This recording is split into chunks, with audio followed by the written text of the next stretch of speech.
everyone, and welcome back to our channel. Today we are going to talk to you about pricing. And first of all, we'd like to thank Diana Coelho, who gave a seminar at FEP the other day about this topic and taught us everything we are going to talk to you about today. Firstly, we'd like to explain why pricing is important, and to do so, there is nothing better than this quote. The fastest and most effective way for a company to realize its maximum profit is to get its pricing right. The right price can boost profit faster than increasing volume will. The wrong price can shrink it just as quickly. And when you think about a startup, you know that the right price can lead you to get better revenues. And it can also lead to better valuations, which will mean that you will get investors and you will be able to invest in improving your capacities, but also, for example, in creating new innovative products.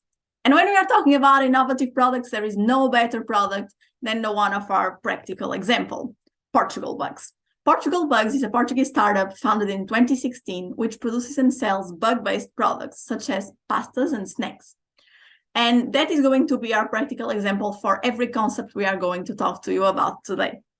So when we talk about price, it's important to know where to start. Firstly, the pricing decision should be in alignment with the overall business and reflect the customer's willingness to pay. And that willingness is related to the perceived value, and therefore the company must ensure that their product is important, different, and has lower risk. Analyzing Porta 5 Forcer, the power of the customers is quite significant because they are the ones who decide if they want to buy and consume the products. However, the customer base is still small, which reinforces their power. On the other hand, the threat of substitute products is quite significant, as there are other sources of supply with low switching costs and price sensitivity is significant. This is a sector with low rivalry and few competitors and suppliers. According to Diana Coelho, businesses have three primary approaches available to determine the optimal price for their products and services: the value pricing, cost plus pricing, and competitive pricing. Portugal Bugs could opt for value pricing, however, it would be too risky to price the products too high, so it decided to go for a price that balances both the advantage and the risk inherent in its products. The process of assessing value from an end customer perspective is critical for businesses, and that can be done by analyzing 5 dimensions of value, which are the short-term impacts, long-term impacts, revenue and profit impacts, indirect value, and lastly, intangible value. Through its offer, it creates immediate value for the customers as it is contributing to the preservation of environment, while at the same time enjoying a healthy food and a gastronomic innovation. In the long term, in the eyes of consumers, this business contributes to food safety and it promotes the reduction of the food waste. By enjoying these products, consumers will contribute to increased revenues and profits for the company, and they will benefit from strategic partnerships. These products offer indirect benefits on a sustainable, nutritional, ethical, social, and cultural level. In terms of intangible value, this project can arouse curiosity, for example. After mapping the sources and barriers to value creation, companies can decide on the entry strategy for their market, either streaming or penetration. And additionally, they should also be aware of whom they are trying to sell. The penetration strategy seems to have been Portugal Bugs' successful market entry approach.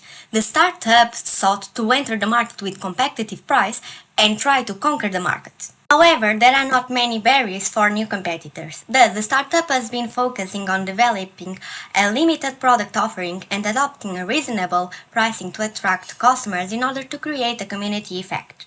Finally, after the launch, it is very important to get feedback and adjust the price properly.